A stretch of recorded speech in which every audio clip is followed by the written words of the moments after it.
inona mahatonga ny fanjakana rehetra amin'ny fandimby eto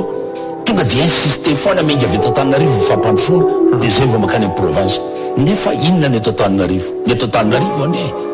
laterita dia service lafo be zay any amin'ny faritra daholy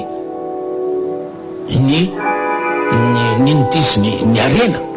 ny arena ny amin'ny morontsiraka daholy ny arena resaka tantara io satria resaka tantara hoe ny tetimerina dia nanafika ny tany amin'ny faritra rehetrarehetra ary nisy brutalité tany